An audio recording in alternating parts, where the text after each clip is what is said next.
In 1942, a group of British soldiers broke into a Nazi compound, stole a piece of technology they didn't fully understand, and accidentally gave you the ability to reheat pizza in 90 seconds. This is not a joke. This actually happened.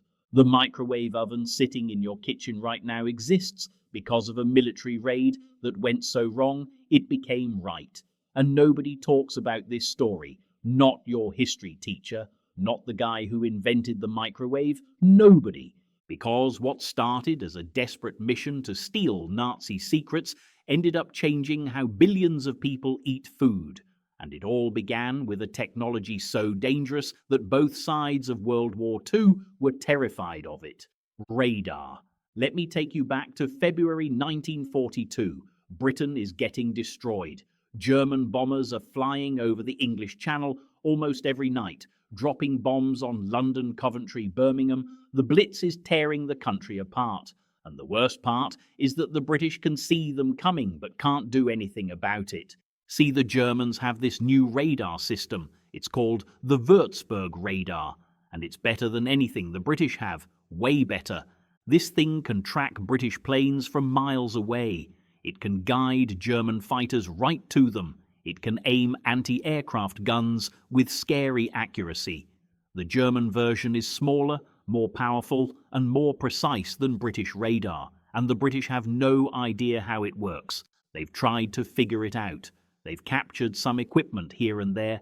They've interrogated prisoners. They've analyzed intercepted radio signals. Nothing. The technology is too advanced. The Germans are somehow doing something the British scientists can't crack, and people are dying because of it. So British intelligence comes up with a plan, an insane plan. They're going to break into a German radar station, steal the entire radar system, and bring it back to England. The whole thing, every wire, every component, every piece. They call it Operation Biting. The target is a villa on the coast of France, near a small village called Brunval. Intelligence reports say there's a Würzburg radar installation right there on the cliffs. It's heavily guarded. It's surrounded by German troops. It's basically in the middle of enemy territory. And they're going to send in paratroopers. The man in charge of this operation is Major John Frost, and if that name sounds familiar, it's because he's the same guy who later held the bridge at Arnhem in Operation Market Garden, the guy from A Bridge Too Far. Yeah, that guy. He's kind of a legend, but in February 1942, he's just a 30-year-old paratrooper commander who's been given an impossible mission. Frost picks 120 men from C Company of the 2nd Parachute Battalion. These are not regular soldiers. These are the kind of guys who volunteer for the most dangerous assignments, the kind who jump out of planes in the middle of the night behind enemy lines. And with them, they bring a radar expert, a scientist. His name is Donald Priest. He's a flight sergeant in the RAF, but he's not a soldier. He's an engineer who works on radar systems, and his job is to figure out how the Würzburg works, dismantle it, and pack it up so they can take it home. This guy has never been in combat. He's never jumped out of a plane. He's never even fired a gun in anger.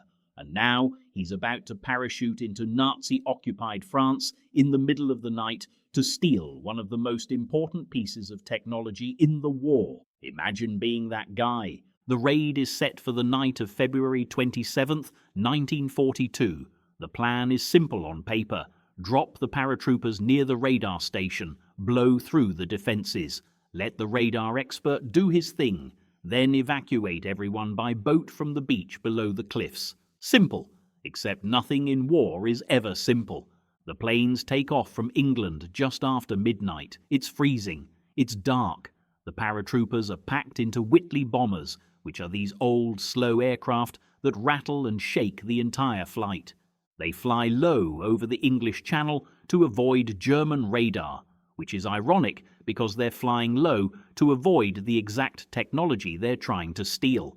As they approach the French coast, the pilots start looking for the drop zone, and this is where things start going wrong. Some of the planes drop their paratroopers in the right place, others don't. The winds are stronger than expected. Visibility is terrible.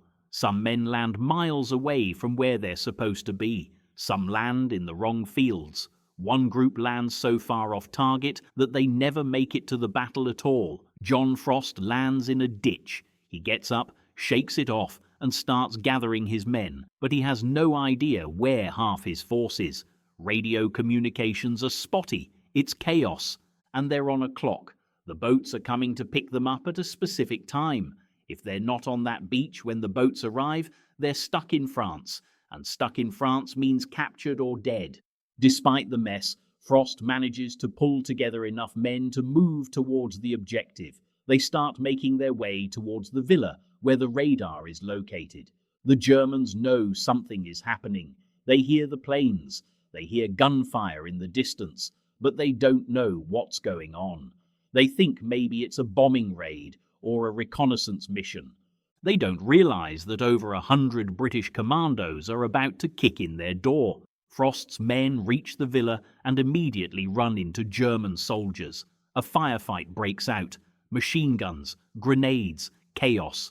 The British are outnumbered, but they're better trained and more motivated. They push through. Inside the villa, there are German radar operators. They're trying to destroy the equipment. They know that if the British get their hands on this thing, it's over.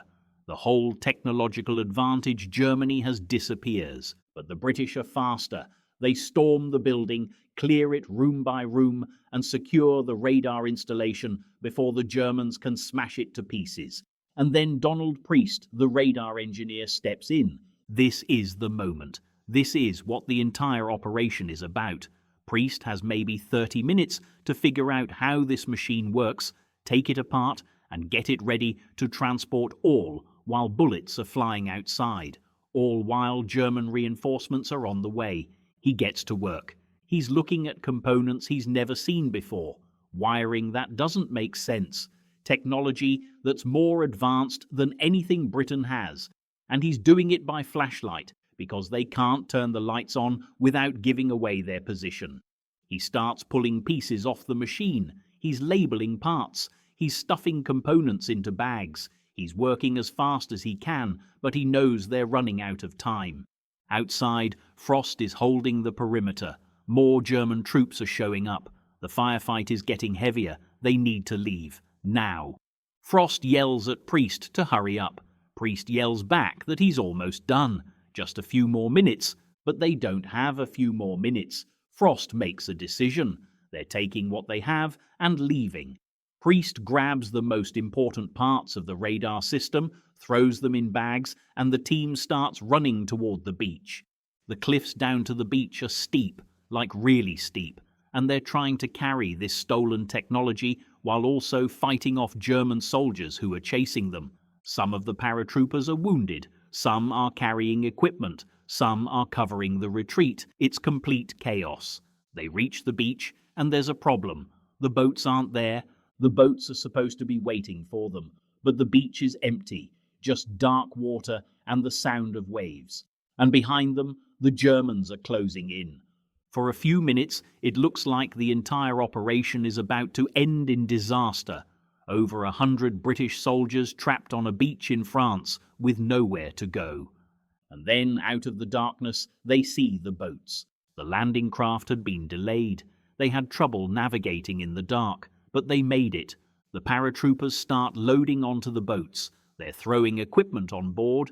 They're pulling wounded men onto the craft. The Germans are firing at them from the cliffs. Bullets are hitting the water, hitting the boats.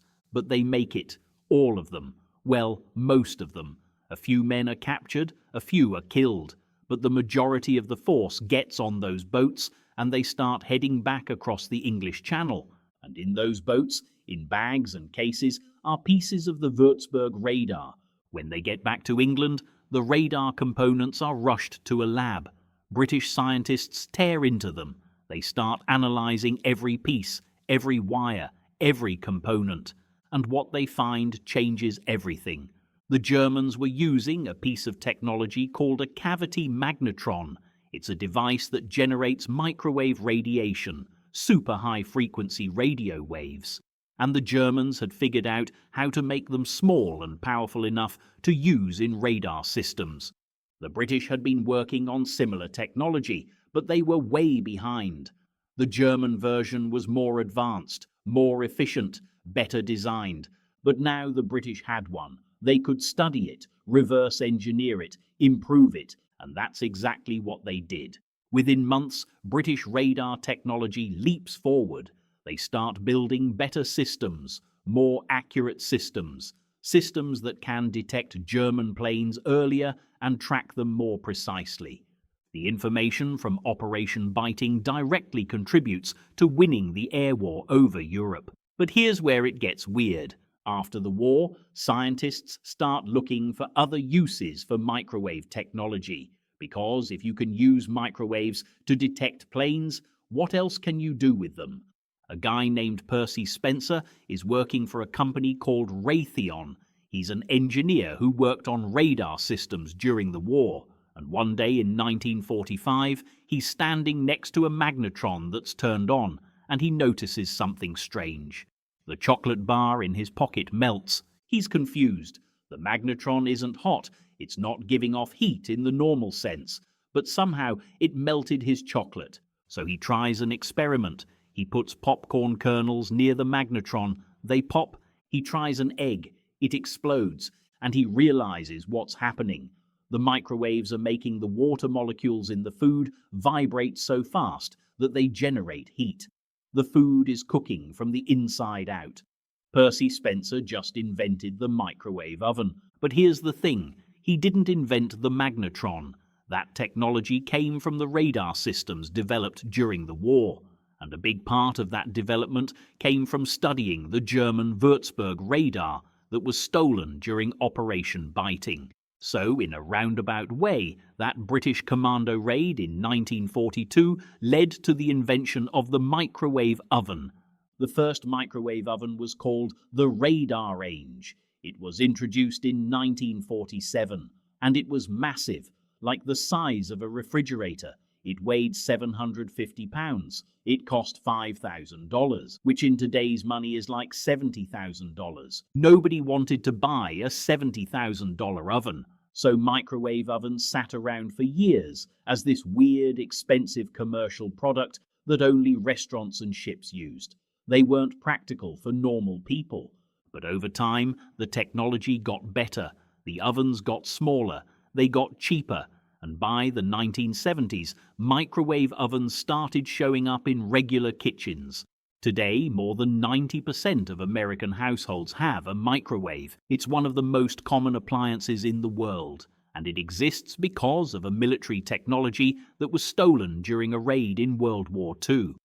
Let's go back to Operation Biting for a second, because the raid itself is almost forgotten. Most people have never heard of it. It doesn't get taught in schools. It doesn't show up in movies. But it was one of the most important commando operations of the entire war. The intelligence gained from that raid didn't just help Britain build better radar. It also revealed weaknesses in German coastal defenses.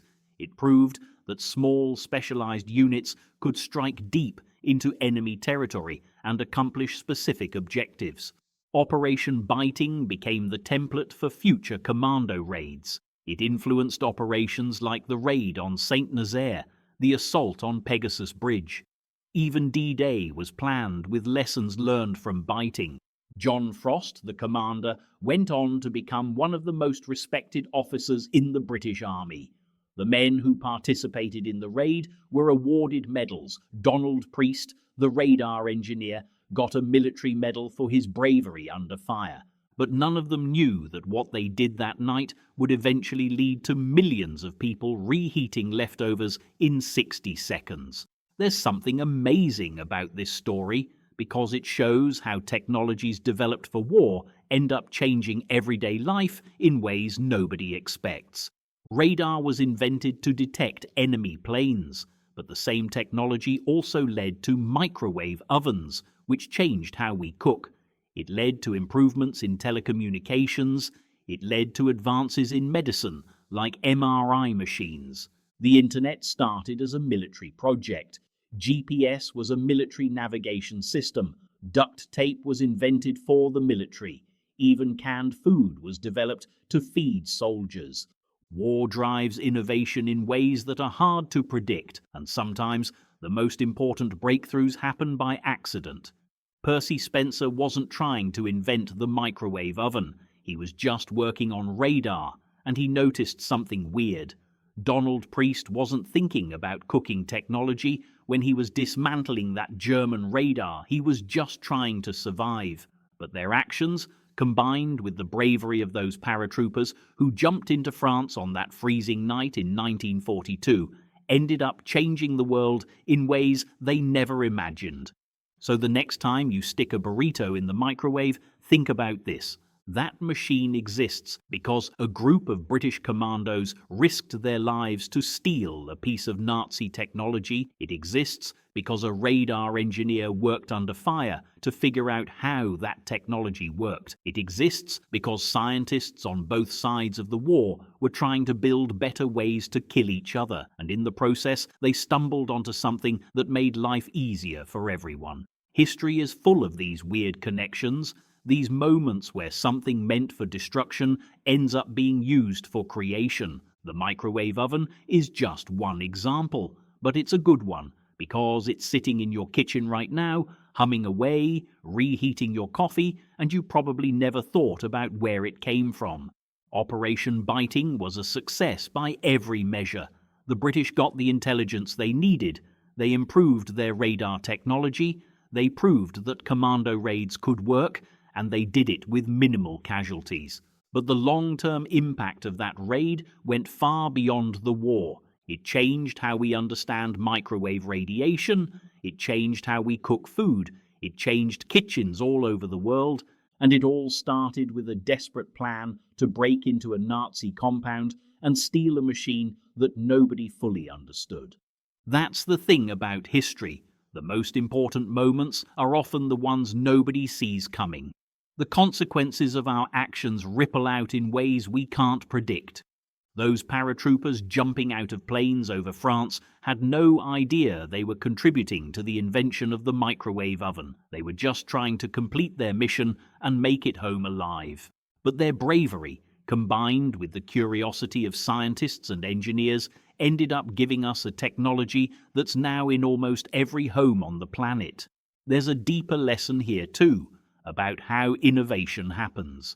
We like to think of inventors as lone geniuses working in labs, coming up with brilliant ideas out of nowhere. But that's not how it works. Innovation is messy, it's collaborative, it's built on the work of thousands of people, most of whom never get credit. Percy Spencer gets remembered as the inventor of the microwave oven, and he deserves credit. But he was building on radar technology developed by dozens of engineers. And that technology was improved using intelligence stolen during a commando raid. And that raid was planned by military strategists, and it was carried out by soldiers who risked everything. Every invention is like that. It's a chain of events, a series of accidents and breakthroughs and lucky moments that somehow come together to create something new. The microwave oven is the result of war, science, bravery, curiosity, and dumb luck. And that's kind of beautiful in a weird way. So what happened to the people involved in Operation Biting?